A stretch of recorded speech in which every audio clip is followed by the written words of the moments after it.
if you struggle to know how to warm up effectively before any of your sessions, but in particular your lifting sessions, in this video I'm going to take you through my exact pre-lift mobility routine that I've been doing now for a number of years. It's allowed me to lift with more freedom, less friction, and simply allowed me to get stronger as a byproduct of that, okay? I'm going to demonstrate just 3, 4, 5 reps of each movement just to compress the time within this video. But if you're looking to stay out of pain within your sessions and lift more, get stronger, enjoy your sessions more, which we're all trying to do, of course, mirror this. We're going to get into an A-frame to start, okay? And we're going to open up our ankles and calves. And we're just going to rock back. And my intention, as I breathe, is try and push my heels to the floor. And that's going to open up my calves, mobilize my ankles, and I want to take my head between my arms here as well, okay? So I'm just rocking back. You do anywhere from 15 to 20, because if these are tight before you go into things like squats and deadlifts, it's going to affect your range of movement. And even when you're running, you won't be able to run as fast, okay?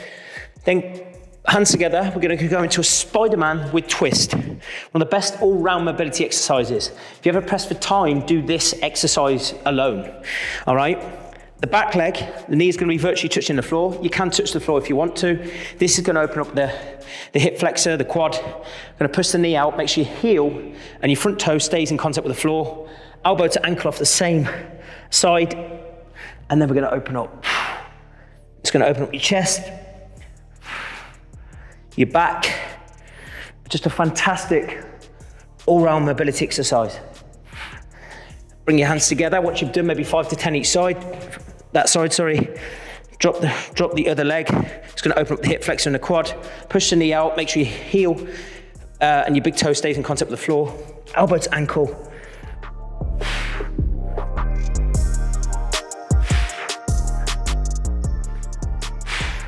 Again, doing as many reps as you feel you need just to open yourself up on that side, okay?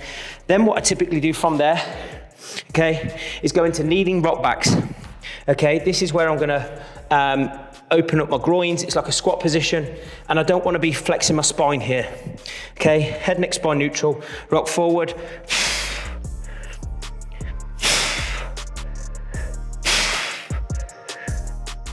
And again, this is gonna open up the hips and just allow for more freedom when we're doing our squats and movements like that, okay? Now, when I'm in this position, I'm then going to do a cat, cow, angry cat, happy dog. It's got weird names. Doesn't really matter. It's more about the movement. We're going to open up our upper back, okay? So from here, we're going to breathe in through our nose. Open up our upper back, and then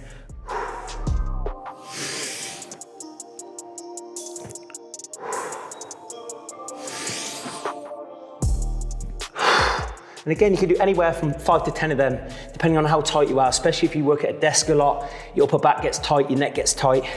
Then what we can do then is T-spine rotations, hand on your ear, open up, take your elbow through, keeping your hips level. And this will mobilize the spine. Same the other side.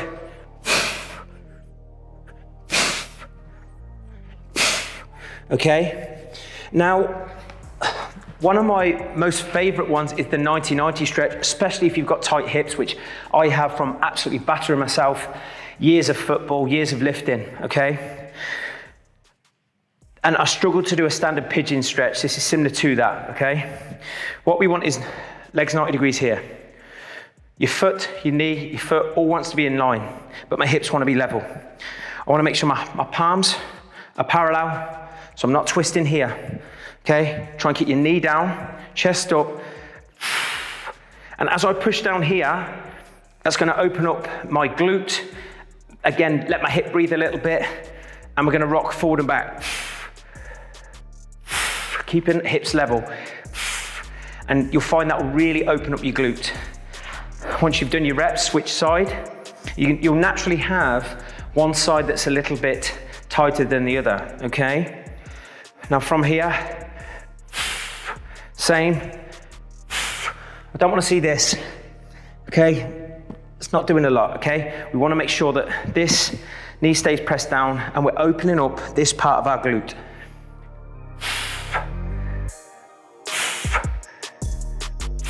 The breathing is so important also, okay? Now, another one I do to sort of finish off really is I get into a plank position.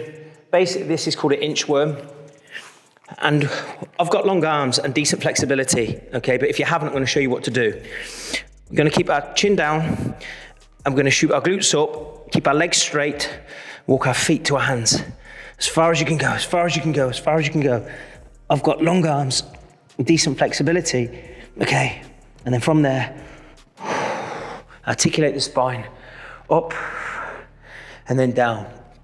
And you can do that again, or you can reverse the movement like this. Hips up. The key is to keep your legs straight there, okay? Now, if you find you don't have that flexibility, what I want you to do is this. From here, you walk forward, you walk forward, you walk forward. If you couldn't go any further, you come onto your fingertips and get as far as you can. And the goal is simple. How can I just get that little bit further each week? So eventually, you might be able to do that. Again, articulate the spine, core strong, and down, okay? And for your upper body, another great one. Again, these aren't all essential. You can pick your favorites from these, but another great one, especially if you struggle with a tight neck, etc., is where you want to try and hook your thumbs together. This is going to do a beautiful stretch on the traps, okay, which a lot of us, if we're at computers, that area can get pretty tight. So from here, I wrap my elbows in one another, hook my thumbs together, and what I'm trying to do is pull my shoulder blades down, but imagine taking my hands towards the ceiling, and that's going to lengthen the trap. So, and I'd hold anywhere from 10 to 15, maybe even 20 seconds, and then change.